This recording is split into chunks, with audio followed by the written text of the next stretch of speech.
¿Qué tal? ¿Cómo están? Las 18:48, prácticamente 7 menos 10 de la tarde. Estamos en presencia de Alberto Bárcena. Don Alberto, un placer. Un placer que esté aquí. Alberto Bárcena lo conocerán porque estuvo hace aproximadamente un mes y medio, más o menos, o 2 meses, para hablar sobre algo que además está en los últimos días de candente actualidad, como se suele utilizar la coletilla, y es el Valle de los Caídos. Fue una charla magistral que nos ofreció el doctor Bárcena sobre la verdadera historia del Valle de los Caídos, que además fue el asunto que ocupó su tesis doctoral, ¿no es así?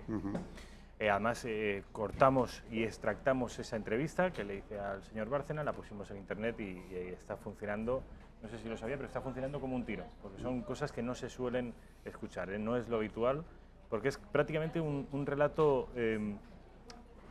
opuesto, no diferente, no matizado, no, radicalmente opuesto al relato oficial y hoy hegemónico con respecto del Valle de los Caídos. Sea como fuere, Alberto Bárcena no está hoy aquí para hablarnos del Valle de los Caídos. Está para hablarnos, le llamamos y le pedimos que viniera para hablarnos de la masonería. Un asunto que siempre está de moda, de vez en cuando es como el Guadiana, que aparece y desaparece. Su atractivo es recurrente en cualquier caso y más en un país como España.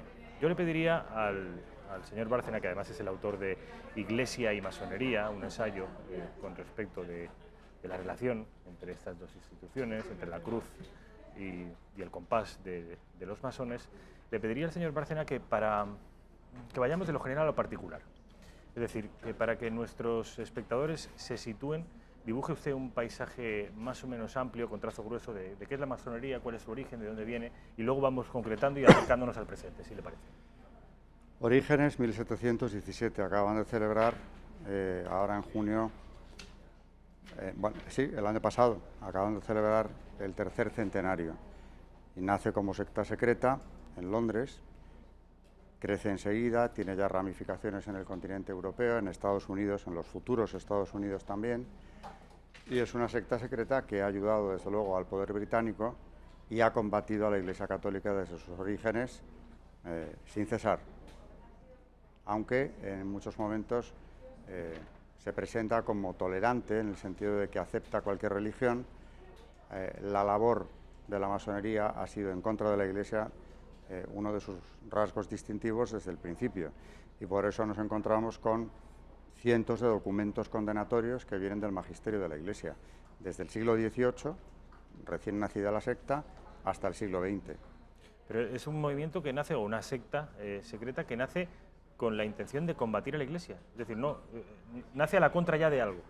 Nace a la contra, desde luego, del catolicismo, sí, a favor de los intereses de la nueva dinastía inglesa, de la supremacía británica en lo político, en lo económico, indudablemente sí, pero tiene un sustrato ya anticatólico e incluso anticristiano, por más que el discurso sea otro muy diferente, porque sus propios reglamentos fundamental, sus propias constituciones primeras, las constituciones de Anderson, son un documento gnóstico, y eso no es católico, pero es que tampoco es cristiano.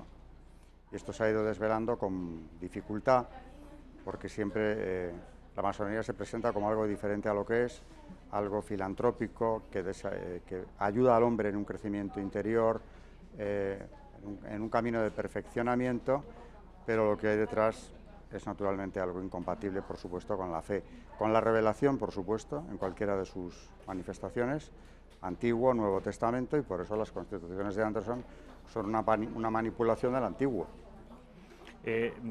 Anticatólicos concretamente, anticristianos en general, pero es muy habitual escuchar a los masones hablar del gran arquitecto del universo, es decir, sí que creen en una suerte de fuerza creadora. Bueno, creen en un ser supremo, igual que los deístas de la Ilustración. El gran arquitecto del universo lo llaman ellos, pero ese puede ser cualquiera. Desde luego no es el Dios de la revelación.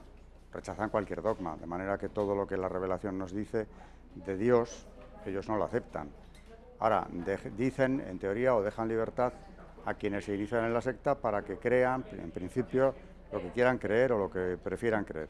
Luego no es verdad, porque en la práctica no pueden adherirse a la verdad, no pueden asumir ningún dogma, no pueden defenderlo, porque tienen que ser tolerantes, y bajo esa capa de tolerancia lo que hay es un sincretismo religioso, que sería un primer paso hacia ¿qué?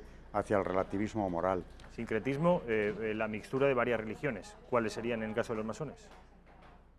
Por destacar algunos de los rasgos principales de esa religión masónica, aunque ellos niegan tener ninguna, pues habría un elemento panteísta, hay un elemento sincretista, desde luego, clarísimo, y a partir de ciertos niveles el masón que va progresando dentro de las logias se encuentra, aunque se le viene suministrando ese conocimiento de forma muy racionada, finalmente se encuentra con la luz de Lucifer, que es quien le ha acompañado en ese camino iniciático y que en la masonería se presenta no como Satanás. Tienen mucho cuidado en decir que no, que ellos, cuando hablan de Lucifer, es otra criatura, es el portador de la luz, es el que acompaña al hombre en su camino hacia la sabiduría.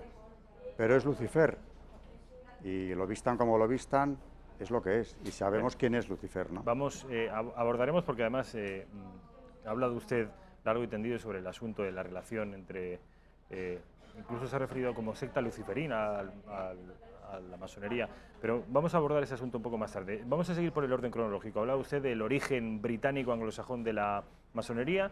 Yo sé, sin embargo, que hay otra rama que se llama francmasonería, que es de origen galo y que es posterior, ¿no? Bueno, francmasonería no quiere decir que sea francesa, sino libre, de francos, libre. Sí. Y hasta hace no mucho la masonería en general se denominaba así, francmasonería. Es verdad que cuando pasa a Francia nacen ramas distintas, hay una división clara, que es entre lo que se llama masonería regular, que acepta los landmark, las normas iniciales de la Gran Logia de Inglaterra, y en el continente nace el Gran Oriente, que es una escisión de la Gran Logia, y es una escisión más revolucionaria, en el sentido de que ya acepta incluso la increencia en un Dios. No tienes por qué creer en ese gran arquitecto del universo, sí o no, pero a partir de 1870, claro que se puede ser ateo y masón. Los grandes orientes aceptan esto sin ningún inconveniente. ¿Por qué esa fecha, 1870? Porque a partir de ahí, dentro del Gran Oriente de Francia, hay esa aceptación del ateísmo, ya de una forma expresa, aunque realmente antes también se daba. O sea que si hablamos de una masonería que exige, entre comillas, ¿no?, esa creencia en el gran arquitecto, estaríamos hablando de la regular, porque la otra no te exige tal cosa. Entonces ahí cabe todo, desde el ateo hasta el agnóstico, hasta el budista, que es una filosofía que atrae mucho a los masones, por aquello de que tampoco, por supuesto, hay dogmas y porque es más una filosofía que una religión. Al final un católico no puede ser a la vez masón, como se han cansado de repetir los papas de los siglos XVIII, XIX y XX, y en este último año ha habido ya varios pronunciamientos de obispos del mundo católico que han salido al paso de todas estas celebraciones que han tenido lugar con motivo del tercer centenario. Y claro, los tres que se han definido, que yo tengo ahora en mente, lo han hecho de la forma tan clara, tan rotunda, como la que han utilizado los pronunciamientos eclesiásticos anteriores. Es incompatible esa pertenencia a la Iglesia católica con la pertenencia a la masonería. Bueno, estamos a final del siglo XIX, esa fecha de 1870, donde se hace oficial, por llamarlo de alguna manera, la posibilidad de reconocerse ateo siendo masón. Antes se podía creer, o era lo habitual, creer en un Dios, una suerte de gran arquitecto del universo. Me interesa, porque ya nos hemos pasado de la fecha en la que se empiezan a producir las independencias americanas, me interesa la influencia de la masonería en España en el siglo XIX y cómo afecta al proceso de independencias americanas. En el siglo XIX, que es cuando de verdad ya se hace o arraiga en España con fuerza y con mucha fuerza, porque ya con Napoleón, con José Bonaparte, quiero decir, ya se estructura un gran oriente español que tiene su sede en Madrid, naturalmente bajo la protección del rey intruso, y a la vez llega también masonería con patentes de Estados Unidos. Tenemos dos grandes orientes ya, precisamente a principios del XIX. Esto viene a ser cortado con la vuelta de Fernando VII, que además restaura la Inquisición, que va a perseguir a la masonería como ya lo hacía antes de la invasión napoleónica. Sin embargo, la masonería ya ha quedado aquí en España y está formada por una serie de logias que todas ellas conspiran, desde luego, contra la monarquía absoluta, y prácticamente la mayor parte de los jefes de partidos o de todas las ramas del liberalismo a lo largo del XIX van a pertenecer de una manera o de otra a la masonería, que se va escindiendo a lo largo del siglo, siempre en una deriva cada vez más revolucionaria. Las divisiones del Partido Liberal son escisiones que han tenido lugar previamente en las logias. Esas divisiones del Partido Liberal entre moderados y progresistas, de los progresistas los demócratas y de estos los republicanos, son escisiones previas de las logias masónicas. Por tanto, el Partido Liberal es un partido prácticamente, no digo trufado, sino dirigido desde la masonería en sus diferentes obediencias, si se quiere, pero con un centro común conspiratorio y anticatólico. De ahí las persecuciones contra la Iglesia que tienen lugar ya en la España del siglo XIX. Las independencias americanas, ¿qué papel juega la masonería en que España se quede sin apenas colonias? Papel decisivo. Ya uno de los padres de todas las independencias americanas, Francisco Sebastián Miranda, crea con vistas a esa gran conspiración contra España, contra los dominios la soberanía española en América, una logia, la Gran Reunión Americana, de la cual luego van a ir saliendo los principales libertadores, entre comillas, de las naciones que van naciendo cuando se independizan, ¿no? San Martín, Bolívar, el propio O'Higgins, fundan unas sociedades secretas, las sociedades de Lautaro, que se ha debatido si eran o no propiamente una masonería o no, pero que la masonería hispanoamericana reivindica como por supuesto algo suyo, pero al margen de esas, los primeros que luchan contra la soberanía española en América están iniciados en logias europeas, o, bueno, incluyendo las españolas, que también son clandestinas, pero ya están ahí. En Cádiz hay unas logias fuertes que van a estar en connivencia con las logias de Hispanoamérica y estas reciben el apoyo de las españolas, pero también de las inglesas y norteamericanas. Sin esa ayuda, la independencia de América no sé si hubiera llegado a darse, pero hay un clarísimo ejemplo, que es el pronunciamiento de Riego en las Cabezas de San Juan, cuando el ejército español tenía que partir hacia América precisamente en un segundo intento de sofocar las rebeliones, y lo que hace en lugar de partir hacia allí, bueno, Riego y todos los oficiales que se sublevan con él, es dar un golpe de Estado, llegar hasta Madrid, imponer a Fernando VII la Constitución, y a partir de ahí viene el trienio liberal, que es un trienio absolutamente masónico, con una fuerte persecución anticatólica, como siempre que esto ocurre. Y claro, América se pierde irremisiblemente, porque ya nadie tiene interés en ir a recuperar aquellos territorios. Es más, la propaganda masónica lo que les dice a los soldados que van a embarcar camino de América es que les han engañado, porque nuestros hermanos del otro lado del Atlántico no luchan contra España, sino contra el régimen absoluto. Era mentira, por supuesto que era mentira. Es decir, que la independencia americana se produce, las independencias, no solo con la connivencia, sino con la complicidad y la colaboración de nuestras logias masónicas.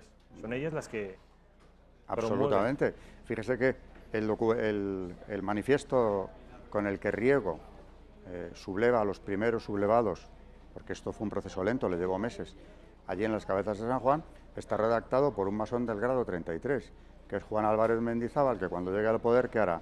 Desamortización eclesiástica. Es decir, lo mismo que se había hecho en Francia unos años antes, en la Revolución, neutralizar a la Iglesia privándole de todos sus bienes, edificios y demás, algo que la imposibilite para realizar la función que venía desarrollando desde la Edad Media. ¿Por qué esa obsesión anti-española, al margen de anticatólica, anti-española de la masonería? ¿Por ver en España la representación más fiel desde un punto de vista político de la cruz, por ejemplo? Sin duda. Es más, un masón arrepentido de serlo, ex-masón, tras una conversión religiosa fuerte en el siglo XIX, Mariano Tirado Rojas, que ha dejado una obra importante sobre el tema, la masonería en España, dice más o menos, citándole de memoria, decir español es decir católico. Para acabar con una, con la Iglesia, había que acabar con la otra, con España. España, en el imaginario masónico, ha sido la enemiga tradicional, no solo porque tenga un origen anglosajón, que ahí tenemos otro elemento de geopolítica también opera, sino porque es uno de los, o ha sido durante siglos, uno de los bastiones principales del catolicismo, tanto en Europa como al otro lado del Atlántico. España, por tanto, aparece desde siempre, desde que nace la secta, como un objetivo a batir por diferentes motivos, pero muy principalmente el religioso. Dice usted en algunas entrevistas que he leído que la masonería ha demolido la civilización cristiana, palabras literales de usted. Alguien podría pensar que siendo y aceptando, como es comúnmente sabido, que la masonería es anticatólica y anticristiana, no sería darle demasiado envergadura hablar de que la masonería ha demolido la civilización cristiana. Ha contribuido, por lo menos, como poco, de manera muy eficaz a esa demolición. Porque, claro, el pensamiento masónico se ha ido introduciendo en el pensamiento, en la sociedad europea y americana, ya durante 300 años, imponiendo criterios, puntos de vista, planteamientos que se van introduciendo poco a poco, siempre bien vestidos, arropados de un lenguaje adecuado, como es tolerancia, como es laicismo, la separación Iglesia-Estado, como es progreso. Progreso, por ejemplo, en el siglo XIX, que era uno de los puntos fundamentales de la acción masónica, la familia. Ya en el XIX hablaban de reformarla. Y en aquella época la reforma empezaba con la desacralización del matrimonio civil, divorcio, que luego ya ha sido adoptado hasta por una buena parte de los católicos como algo bueno, el que quiera que se divorcie, pero sin darnos cuenta hemos asumido una tesis masónica, y es que no hay unión sagrada, porque no hay sacramentos, porque no hay dogmas, porque lo católico está estorbando el progreso de la civilización humana. Por tanto, ya una vez que has demolido ese principio, ese concepto del matrimonio como algo sagrado, podemos empezar, y claro, ya unos años más tarde, años más tarde, consolidado el divorcio, pues podemos empezar a introducir leyes como el aborto, por ejemplo, la legalización de todos los anticonceptivos imaginables, el matrimonio homosexual, etcétera, que son leyes que los propios masones admiten que se han redactado en las logias. Dice usted Esos también los franceses, concretamente los masones franceses. muchas leyes se dicen primero en las logias masónicas antes que en los parlamentos. Sí, pero es que eso lo dicen ellos.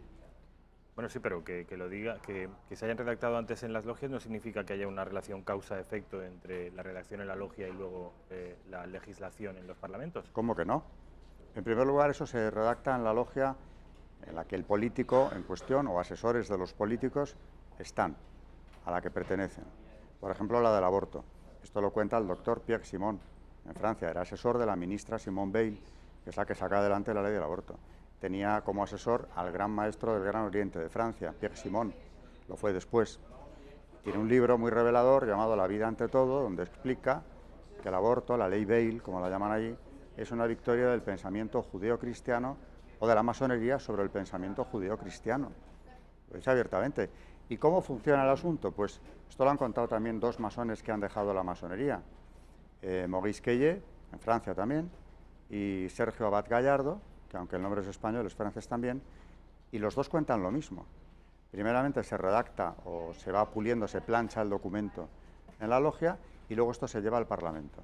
Y allí se saca adelante con el apoyo de todos los diputados masones, sean del partido que sean, las fraternidades masónicas. La ley Neuwirth, que es la que legalizaba los anticonceptivos en Francia, fue aprobada y aplaudida por los masones de cualquier partido francés. Claro, esto para el público, naturalmente, es algo que permanece invisible hasta que alguno va y lo cuenta. Nadie entendía por qué, o nadie entiende a día de hoy, por qué los diferentes partidos aprueban con ese entusiasmo leyes que en ciertos partidos son contrarias al ideario del electorado. Porque opera en mayor grado la lealtad masónica que la lealtad parlamentaria o la lealtad incluso nacional. Claro, es que ese es el problema. Ese es el problema.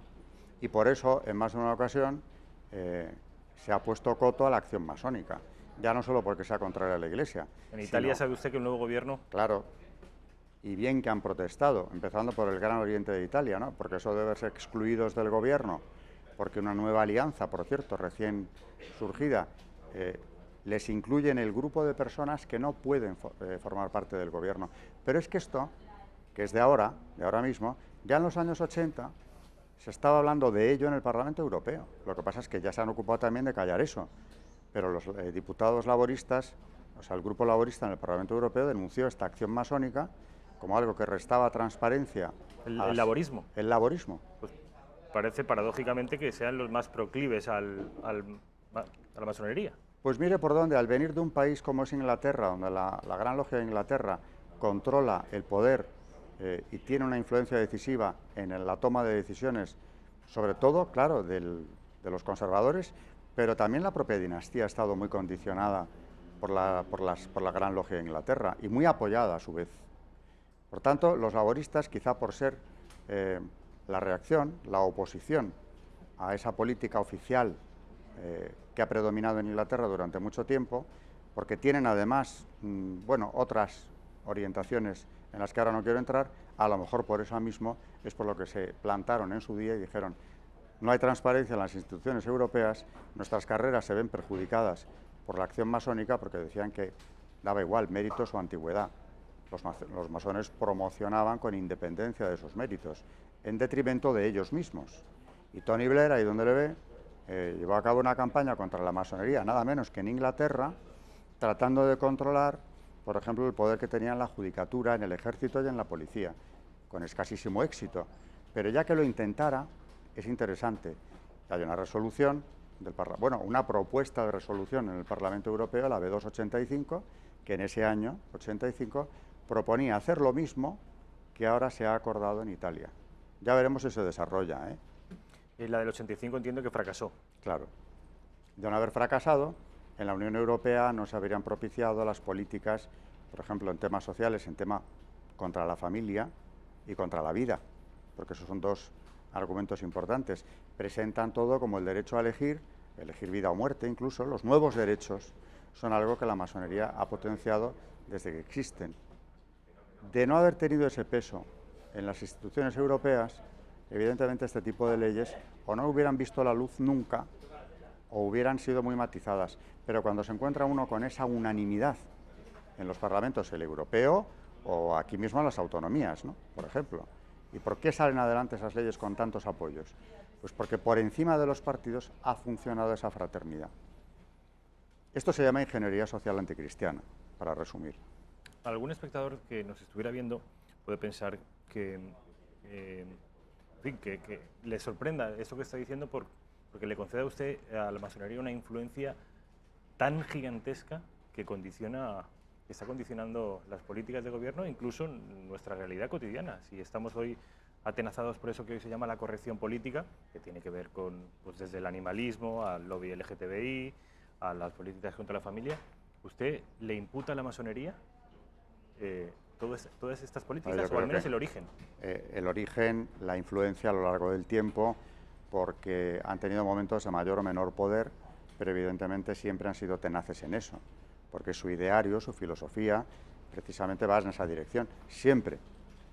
Por tanto, a mayor poder de la masonería, mayor rapidez en aprobar este tipo de leyes y mayor unanimidad. Y eso se ve perfectamente en la Segunda República Española, que es un proceso de ingeniería social rapidísimo. El porcentaje de masones en la izquierda y en el centro incluso, centro-izquierda, las dos izquierdas, la republicana y la otra, naturalmente son años de fuertísima ingeniería social, porque el porcentaje de masones en las Cortes españolas era altísimo. En la derecha se dice que el militar, además del bando nacional, Cabanellas, era masón. Se habla también de que la hostilidad de Franco hacia los masones tuvo que ver con un rechazo que habría sufrido el propio Franco. ¿Esto qué tiene usted que decir? Bueno, yo creo que eso es la venganza de la secta ya post-mortem, ¿no? O sea, ahora vamos a decir que es que no le admitimos. En cambio, su hermano Ramón sí que le admiten. ¿Cómo se van a permitir el lujo de dejar fuera del juego a un general, el más prometedor antes de la guerra que había en España, tanto que en el 34 le encargan que acabe con la Revolución de Octubre del 34, que es contra la República? Ya a ese no le quieren. Es muy curioso. Pero aunque así hubiera sido, aunque lo hubieran rechazado, que yo por supuesto no admito esa tesis que cada vez ha ido tomando más cuerpo, hay algo indudable: Franco les persigue. Crea un tribunal especial y una ley especial para perseguir a la masonería y al comunismo. El tribunal es el mismo, que por cierto, ahora hablan de que mató a miles de masones. Es mentira. La ley de represión de la masonería no contempla pena de muerte. Es prisión menor, que a partir de los que pertenecen al grado 18 puede ser mayor. Los que mueren después de la guerra civil Los masones ejecutados después de la Guerra Civil lo son por otros delitos, pero no por su pertenencia masónica. Y ahora estamos oyendo en algunas autonomías, la de Baleares fue por delante, por cierto, con un voto unánime, incluyendo a los diputados del Partido Popular, blindando la honorabilidad de la masonería y además exigiendo o reclamando que no se les persiguiera o ejecutara más. Pero señores, ¿dónde se les está ejecutando? ¿O dónde se les ha ejecutado por ser masones? Aquí en España no. Hay que ver los procesos de masones. Cuando se quedan solamente en eso, se les procesa por serlo, quedan inhabilitados para la función pública y pueden tener hasta prisión mayor a partir de cierto grado, como digo, pero ejecuciones de masones no hay. Hay muchos masones ejecutados, como lo fueron en la Revolución Francesa, que tanto reivindican ellos, precisamente por otras cuestiones, pero no por ser masones, por luchas de poder. Hablo de la Francia revolucionaria. Ah, pero de eso no quieren acordarse, porque han hecho suya la revolución. Señor Bárcena, habla usted del Tribunal franquista, le ofrecía un diferente trato a los masones por debajo y por encima del grado 18. Háblenos de los grados, qué son los grados dentro de la masonería, cuál es el grado máximo y cómo consigue un masón escalar en la jerarquía. Bueno, se supone que esos grados están en función del aprendizaje, del trabajo masónico, de la filosofía, del conocimiento que van adquiriendo, porque algo importantísimo en la masonería es ese componente gnóstico. Es decir, un saber oculto que te van a suministrar, es un saber que pertenece a un grupo reducido de iniciados que te brindan la entrada en ese mundo de conocimientos que te hace superior. Entonces, por grado se te va suministrando ese conocimiento. Pero claro, algo que también ha servido como argumento para condenar la secta es que muchas veces los que se inician en los primeros grados, los azules, no saben exactamente ni dónde están entrando ni qué estrategias se les están imponiendo o por qué, de dónde vienen esas estrategias. Pues a medida que va subiendo de grado, el masón se va encontrando con un mayor cúmulo de conocimientos, pero sobre todo con un lavado de cerebro, podríamos denominarlo así, como en toda secta, que les hace ver las cosas de modo distinto, interpretar las cosas de modo distinto. Por ejemplo, en las ceremonias masónicas, en unas cuantas, hay un ataúd con 3 columnas a los lados. La cuarta es la que no ve. Ya la verá cuando progrese en el conocimiento. Es decir, que tu propia mente te hará alcanzar una sabiduría que ahora mismo no puedes ni siquiera imaginar. ¿Qué pasa? Que ciertos grados, hay 33 en el rito escocés, antiguo y aceptado, que es uno de los 2 mayoritarios a nivel mundial, y en España lo mismo. Y en el 29 lo que se practica es auténticamente, por más que lo camuflen, una consagración a Baphomet, que no deja de ser una encarnación luciferina, que al final es el demonio. Luego, el que haya llegado a ese grado ya sabe dónde está. Y esto no me lo pueden negar, porque he tenido constancia por contacto directo con un masón en un coloquio que lo tuve enfrente, y cuando yo le leí el ritual del grado 29, delante de 80 testigos, no dijo nada.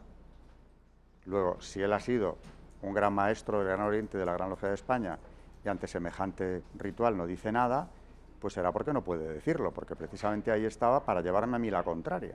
Lo había hecho antes, pero no después de la lectura de ese ritual. Luego tengo que concluir que con todas mis reservas hacia ese ritual, y eso que está publicado por gente de la mayor solvencia, yo seguía pensando que me costaba aceptar eso. Luego he visto que no. Y además luego ya en contacto con otros masones o hijos, nietos de masones, me han venido a confirmar que esa adoración luciferina o esa veneración por Lucifer está muy presente en los grados altos. Luego, ¿de qué estamos hablando? Dice usted, viendo los rituales masónicos comprendes que dentro de la masonería se adora a Lucifer. Desde luego, esto es, desde luego a mí me parece tremendo, el luciferismo y su relación con la masonería, o la masonería y el luciferismo. Hábleme, estamos acabando ya, señor Bárcena, de los aspectos, yo voy a decir menos importantes, por anecdóticos. Estamos viendo una sala, ¿esto cómo se llama?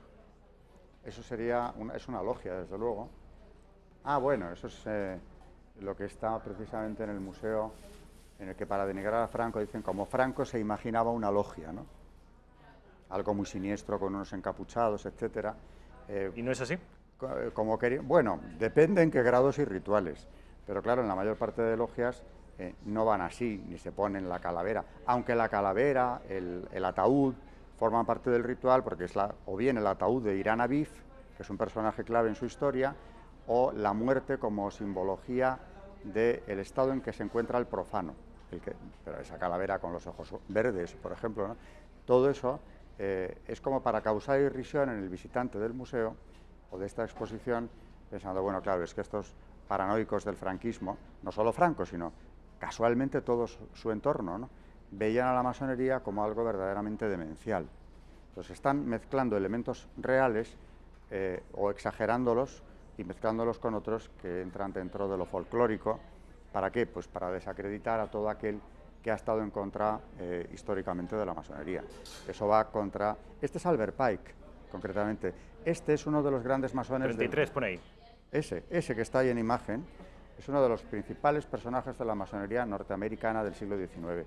Ese entona un himno a Lucifer, que se llama así, el himno a Lucifer, directamente, que es suyo.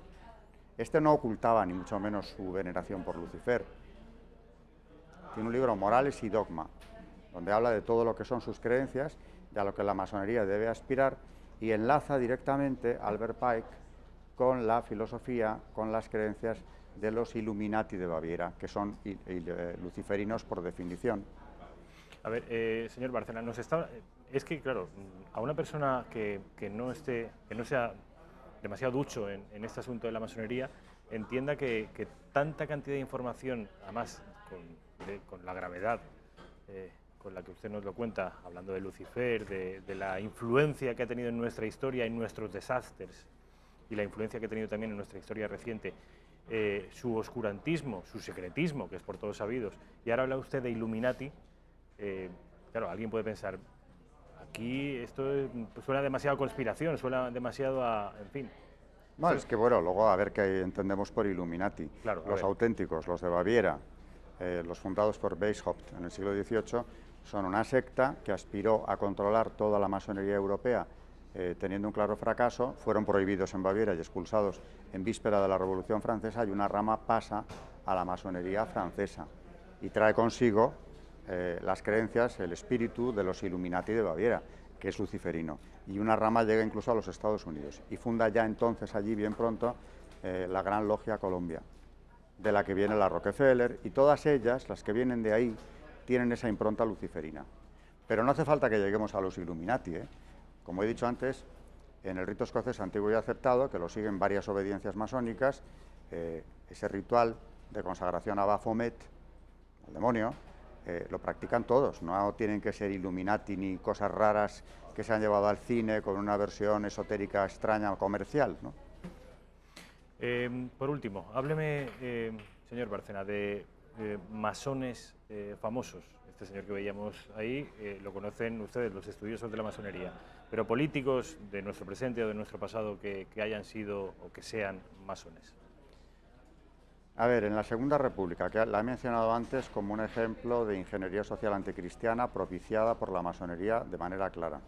El propio jefe de gobierno y presidente después, Manuel Azaña, es uno de los que cuentan él mismo en sus memorias. A mí me han llegado a negar que fuera masón, pero si lo cuenta él en sus memorias. Su iniciación, su nombre simbólico es Plutarco, se inicia aquí en Madrid, ya después de la República, o sea, ya estábamos en República cuando la iniciación, pero él lo hace precisamente porque entiende que tiene que entrar ahí si quiere tener un control del mundo político español de aquel entonces.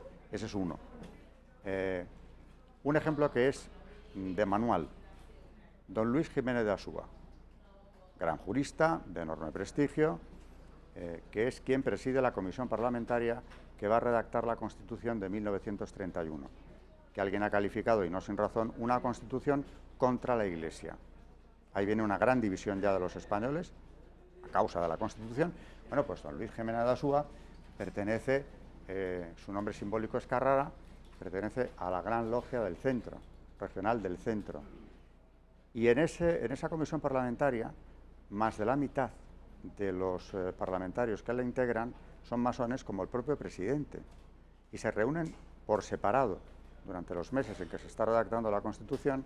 Es decir, la propia comisión parlamentaria, con su presidente a la cabeza, mantiene reuniones con los diputados masones, no con los otros, siendo parte de la misma comisión.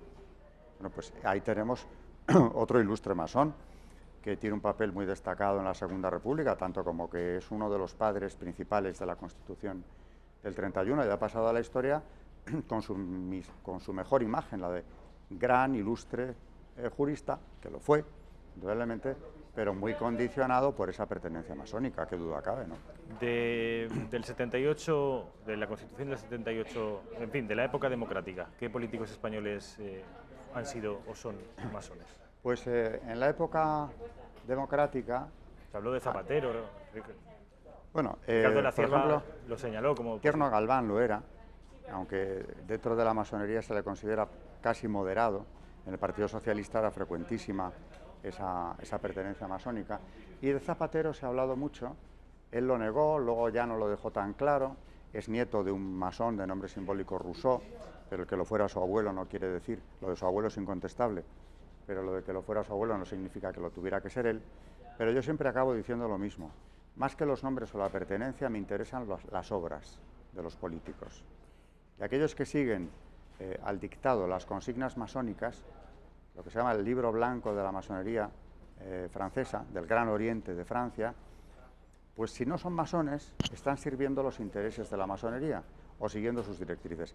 Y ahí no cabe discutir que Zapatero es uno de los principales ingenieros sociales de la historia de España, porque viene con un proyecto masónico muy fuerte que lleva a cabo en un tiempo récord.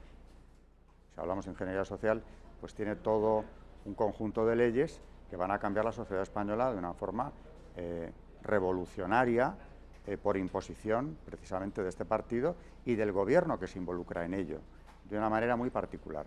Memoria histórica, que ahora dando un paso más nos quieren llevar, ahora que gobierna el PSOE de nuevo, a una nueva edición, a una nueva ley de la memoria histórica, donde ya se elimina la libertad de expresión.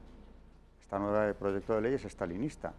Quien opine en contra de lo que establece el poder puede ir a la cárcel, puede quedar inhabilitado. Hasta etcétera. 5 años de prisión y 15 años de inhabilitación. Claro, y todo eso en nombre de la tolerancia y de la libertad y de la democracia, las grandes conquistas masónicas. Bueno, pues Zapatero, si no era, estaba desde luego en la estrategia masónica 100%. Se atribuye la pertenencia a la masonería a varios de sus ministros, María Teresa Fernández de la Vega, entre otros, aunque luego se dice que dejó la masonería.